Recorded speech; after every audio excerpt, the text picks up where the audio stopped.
जब बाथटब में होती है तभी उसे ऐसा एहसास होता है कि उसके आसपास कोई ना कोई है। वो बाथटब से खड़ी होती है और पीछे से कोई उसके कंधे पर हाथ रखता है, लेकिन जब वो पीछे मुड़कर देखती है तो वहां पर कोई भी नहीं होता।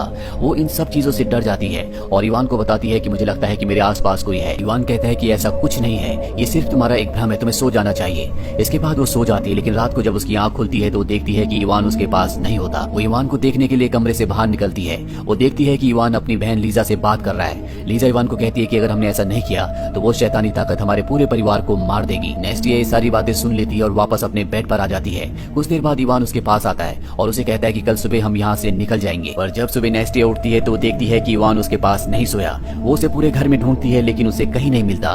तभी लीजा बताती है कि इवान अपने दोस्तों से मिलने के लिए शहर चला गया है। ये सुनकर नेस्टिया को बहुत अजीब लगता है। वो इवान को कई बार कॉल भी करती है लेकिन उसका फोन नॉट रीचेबल होता है। इवान की बहन लीजा कुछ देर बाद नेस्टिया के पास एक वेडिंग ड्रेस लाती है और उसे बताती है कि ये हमारी खानदानी वेडिंग ड्रेस है। हालांकि तुम्हारी शादी हो चुकी है लेकिन हम चाहते हैं कि तुम्हारी शादी एक बार फिर से हमारे खानदान की परंपरा के अनुसार हो।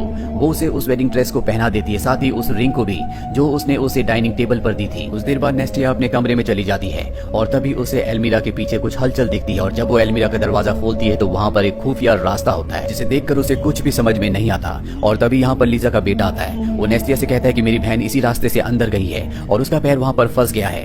दरअसल ये जो रास्ता है ये हर एक कमरे के अंदर से निकलता है, यानी कि इस रास्ते से किसी भी कमरे में जाया जा सकता है। और अब नेस्टिया और लीजा का बेटा दोनों के दोनों अंदर चले जाते हैं, जहाँ पर इन्हें लीजा की बेटी भी मिल जाती है। लेकिन नेस्टिया यहाँ से एक और कमरे में जाती है जहाँ पर उसे कई सारे फोटो फ्रेम्स मिलते हैं, लेकिन वहाँ पर एक अजीब सा फोटो फ्रेम होता है जो पूरी तरह से नेगेटिव की तरह होता है। और तभी इन्हें अपने सामने एक साया दिखता है जिसे देखकर सबके सब डर जाते हैं। लीजा का बेटा कहता है कि वो आ गई। नेस्टिया को कुछ भी समझ में नहीं आता और ये सब के सब वहाँ से बाहर आ जाते हैं। बाहर आने के बाद नेस्टिया अपने आप को शीशे में देखती है, लेकिन तभी उसे एहसास होता है कि जिस साये को शीशे में देख रही है वो उसका साया नहीं है बल्कि उसी की तरह दिखने वाला कोई और साया है। नेस्टिया अपने आप को बचाने के लिए बाहर भागती है, लेकिन वो साया शीशे से निकलकर उसका पीछा करना शुरू कर देता है। नेस्टिया वहीं पर बेहोश हो जाती है। नेस्टिया को घर के अंदर लाया जाता है और अब नेस्टिया को विजन्स आते हैं जिसमें वो इवान के परदादा को देखती है जो इसी घर में होते हैं। सबके सब ऊपर के कमरे से नीचे भाग रहे होते हैं जबकि इवान के दादा नीचे से ऊपर जाना चाहते हैं, लेकिन सब उन्हें कमरे में जाने से रोक रहे होते हैं। इसके बाद नेस्टिया को होश आ जाता है और कहानी वापस प्रेजेंट में आ जाती है, जहाँ उसके पास इस खानदान की फैमिली डॉक्टर आती है। वो नेस्टिया से पूछती है क्या तुम वर्जिन हो? नेस्टिया कहती है कि हाँ मैं वर्जिन हूँ। इसके बाद डॉक्टर चली जाती है, लेकिन अब नेस्टिया ने फैसला कर लिया है कि वो इस घर में नहीं रहेगी।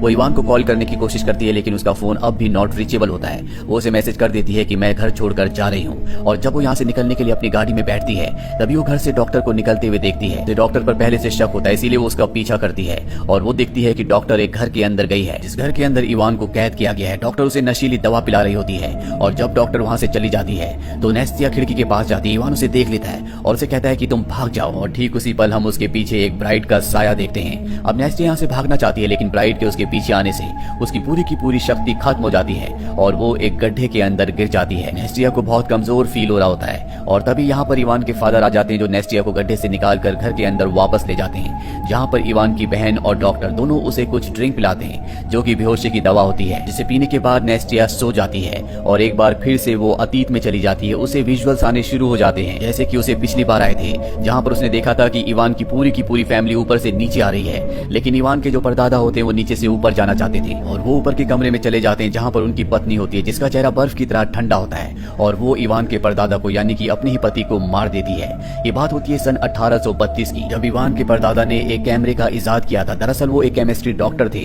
और ये कैमरा बहुत खास था जो न सिर्फ इंसान की फोटो खींचता था बल्कि उस फोटो के अंदर उसकी आत्मा को भी कैद कर देता था। इवान के दादा के इस आविष्कार को सबने पूरी तरह से नकार दिया था, पर जब उनकी पत्नी की मृत्यु हुई तो उन्होंने अपनी पत्नी की फोटो को खींचा जिसके अंदर उनकी पत्नी की आत्मा भी कैद हो गई। इसके बाद एक गाँव से एक वर्जिन लड़की को लाते हैं और वो सबसे पहले उस लड़की को अपनी पत्नी की अंगूठी पहनाते हैं और इसके बाद उसे एक ताबूत के अंदर बंद कर दिया जाता है जो जोर जोर से हिलने लगता है, लेकिन कुछ ही देर बाद वो ताबूत हिलना बंद हो जाता है और जब ताबूत को खोला जाता है तो उनकी पत्नी यानी कि इवान की परदादी उसमें जिंदा हो जाती है। पर यह एक्सपेरिमेंट पूरी तरह से कामयाब नहीं हुआ होता। हालांकि वो जिंदा तो हो चुकी है लेकिन अब वो पूरी तरह से बदल चुकी है, वो इंसान नहीं रही। इसके बाद उसे ऊपर कमरे में लाया जाता है और जब उसे होश आता है तो सब उसे देखकर डर कर नीचे भाग रहे होते हैं पर इवान के दादा ऊपर चले जाते हैं, जिसके बाद उनकी मृत्यु हो जाती है। नेस्टिया होश में आ जाती है, उसे पूरी हकीकत पता चल चुकी है, इसीलिए वो घर से भागने की कोशिश करती है, लेकिन उसे पकड़ लिया जाता है और नीचे बेसमेंट में बांध कर रख दिया जाता है। यहाँ पर इवान की दादी की बॉडी भी होती है, जो कई सालों से यहाँ पर है, और अब उसके अंदर एक बार फिर से शैतानी आत्मा अपना कब्जा कर लेती है और वो बॉडी धीरे धीरे नेस्टिया की तरफ बढ़ना शुरू कर देती है। हालांकि नेस्टिया यहाँ से भागना चाहती है, लेकिन उसे बांधा गया है और इससे पहले कि वो बॉडी नेस्टिया तक पहुंचती, यहाँ पर इवान आ जाता है। वो नेस्टिया को उठाकर अपने साथ गाड़ी से यहाँ से ले जाता है। वो नेस्टिया से कहता है कि मुझे माफ कर दो, मुझे नहीं पता था कि मेरा परिवार तुम्हारे साथ ऐसा सलूक करेगा। दरअसल ये एक डीमन है जो सदियों से हमारे परिवार के ऊपर हावी है, और अगर मेरे परिवार ने उसकी आत्मा को तुम्हारी बॉडी के अंदर ट्रांसफर नहीं किया तो वो डीमन मेरे पूरे परिवार को नुकसान पहुंचाएगा। लेकिन मैं तुमसे प्यार करता हूँ, मैं ऐसा नहीं चाहता। काश कि मेरे पास वो फोटो का नेगेटिव होता जिसके अंदर मेरे परदादा ने मेरी दादी की आत्मा को कैद किया था। मैं उसे नष्ट करके इस डीमन को हमेशा के लिए खत्म कर देता, लेकिन हमें नहीं पता कि वो नेगेटिव फोटो कहाँ पर है। नेस्टिया कहती कि मैंने उसे देखा है, वो घर के खुफिया रास्तों के अंदर एक कमरा है, वहाँ पर है। और तभी इनकी गाड़ी से एक दूसरी गाड़ी टकरा जाती है जो कि इवान के परिवार की होती है। वो यहाँ पर नेस्टिया को पकड़कर अपने साथ ले जाते हैं और इवान को वहीं पर छोड़ देते हैं। नेस्टिया को एक बार फिर से घर लाया जाता है, जहाँ अब रिचुअल शुरू किया जाता है। उसे सबसे पहले ब्राइड की ड्रेस और अंगूठी पहनाई जाती है और इसके बाद उसे ताबूत के अंदर बंद करके गड्ढे में डाल दिया जाता है। वो ताबूत जोर जोर से हिलना शुरू हो जाता है। हमें ताबूत के अंदर दिखाया जाता है कि नेस्टिया के ऊपर एक साया लगातार बढ़ता चला जा रहा है और कुछ ही देर बाद ताबूत हिलना बंद हो जाता है। और जब ताबूत को खोला जाता है तो उसके अंदर से नेस्टिया उठती है, जो सबकी तरफ देखती है, लेकिन ये नेस्टिया नहीं है, बल्कि इसके अंदर डीमन का यानी कि द ब्राइड का साया है, जिसने इसे पूरी तरह से अपने कब्जे में कर रखा है और इस सब को कहती है कि ये लड़की वर्जिन नहीं थी। ये सुनते ही सबके सब डर जाते हैं, यहाँ से भागना शुरू कर देते हैं। और द ब्राइड की जो आत्मा होती है, जिसने नेस्टिया की बॉडी को अपने कब्जे में कर रखा होता है, वो उसकी बॉडी को छोड़कर निकल जाती है। नेस्टिया यहाँ पर बेहोश हो जाती है और द ब्राइड जो कि पूरी तरह से अब गुस्से में है, वो सबसे पहले डॉक्टर के पास जाती है और उसे मार देती है। यहाँ पर लीजा भागकर अपने बच्चों के पास जाती है और अब उसके सामने द ब्राइड आ चुकी है। लीजा उसे कहती है कि मेरे बच्चों को नुकसान मत पहुंचाना, लेकिन द ब्राइड बहुत गुस्से में होती है, लीजा के ऊपर हमला कर देती है, उसे खिड़की से बाहर फेंक देती है, लेकिन लीजा फिर भी बच जाती है। वहीं हमें इवान को दिखाया जाता है जो नेस्टिया के पास आता है, उसे होश में लाता है और अब अंदर से आवाजें आने लगती है, इसीलिए दोनों के दोनों भी अंदर आ जाते हैं। ये सब के सब उन खुफिया रास्तों से उस कमरे की तरफ जाने लगते हैं जहां पर उस फोटो का नेगेटिव है, जिसके अंदर कभी इवान के परदादा ने अपनी पत्नी की आत्मा को कैद किया था, जिसे नष्ट करने के बाद ब्राइड का खात्मा हो सकता है। लेकिन तभी एक बार फिर से इनके सामने ब्राइड आ जाती है। लीजा नेस्टिया के हाथ से उस अंगूठी को निकालकर खुद पहन लेती है। दरअसल इस अंगूठी की तरफ वो अट्रैक्ट होती है क्योंकि ये उसी की होती है और अब द ब्राइड लीजा को अपनी तरफ खींच लेती है और उसकी बॉडी को पूरी तरह से पजेस्ट कर लेती है, यानी कि अब लीजा की बॉडी के अंदर द ब्राइड है। वो नेस्टिया से कहती है कि मेरे बच्चों को मुझे दे दो, लेकिन नेस्टिया साफ साफ मना कर देती है और लीजा जिसके अंदर द ब्राइड का पूरी तरह से कब्जा है, वो अपने बच्चों को छीन कर ले जाती है। पर तभी नेस्टिया अंदर कमरे से जाती है और उस नेगेटिव की फोटो को ले आती है जिसके अंदर आत्मा कैद है और वो लीजा से कहती है कि अगर तुमने बच्चों को नहीं छोड़ा तो मैं इस फोटो को जला दूंगी। ये सुनने के बाद वो बच्चों को छोड़ देती है और अगले पल मौका मिलते ही वो नेस्टिया के ऊपर हमला कर देती है। और जब वो नेस्टिया को मार रही होती है तो पीछे से लीजा की बेटी कहती है कि इसे मत मारो, इसे छोड़ दो।